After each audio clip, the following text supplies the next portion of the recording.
Today I'll be talking about vector signal analysis. Although the concepts are common to almost any vector signal analysis hardware or software, I'll be demonstrating today using SignalVu-PC and the RSA 507A.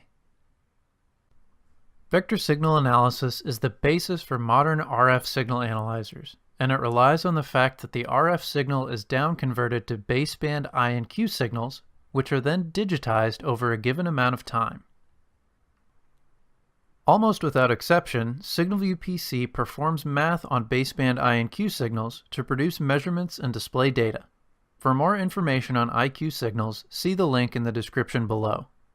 Whereas traditional spectrum analyzers could primarily make measurements in the frequency domain, vector signal analyzers allow the user to make measurements in the frequency domain, time domain, and modulation domain simultaneously, at least in Tektronix products.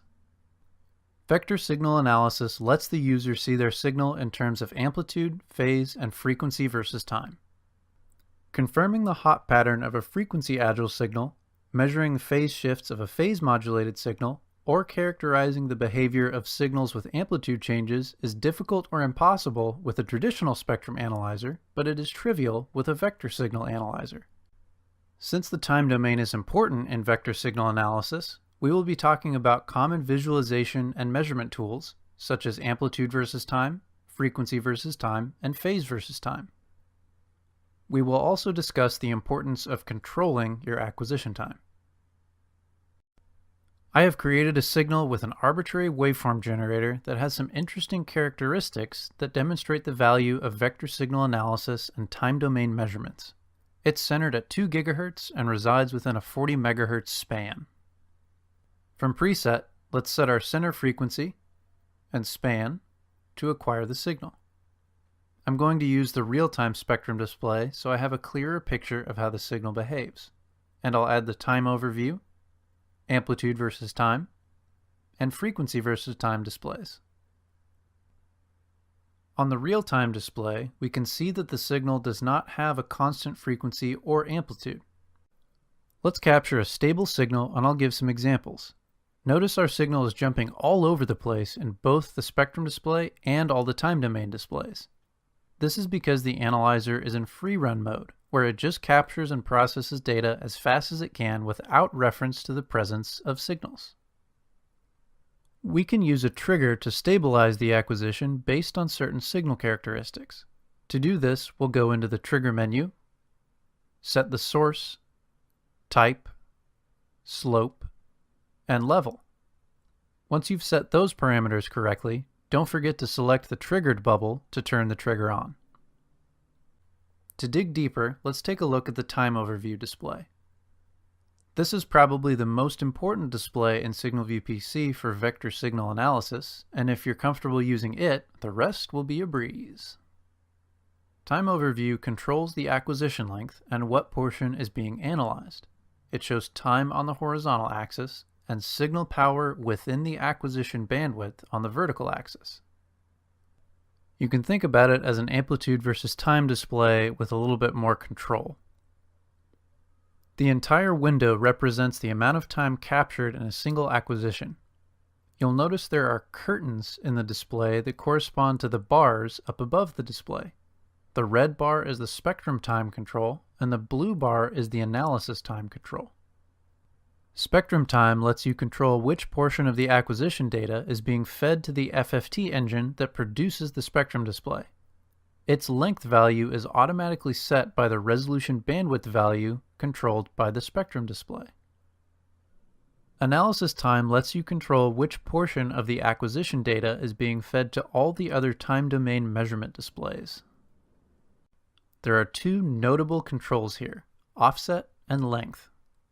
Offset controls where the analysis time starts relative to the trigger point, which is indicated by the small t at the bottom of the screen, and length controls how long the analysis time is.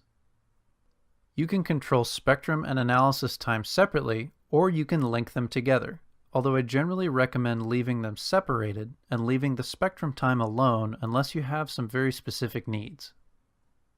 We can see the rising edge of a pulse in this display, but we want to capture at least one full pulse for analysis, so we need to adjust the acquisition time.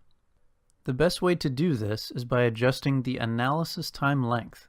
I can either click and drag on the length control on the right side, or type my number directly into the length field on the left side of the screen. Notice what happens to the other displays when I adjust the analysis time. Let's stop the acquisition here to illustrate the effect more clearly. In this section, we'll talk about the replay button.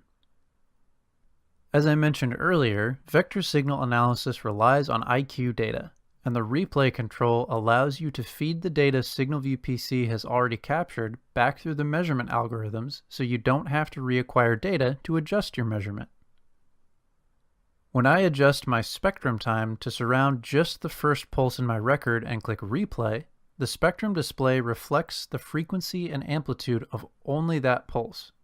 When I adjust the analysis time in a similar way, the frequency versus time and amplitude versus time displays change to reflect only that pulse as well.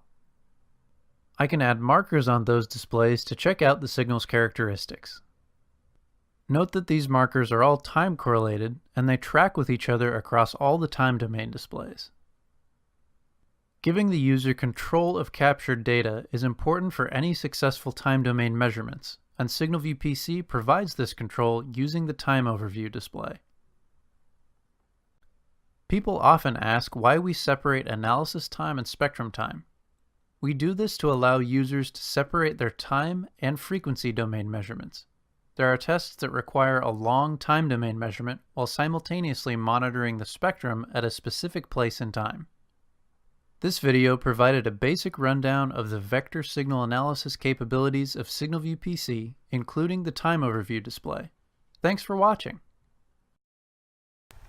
Find out more at Vicom's website.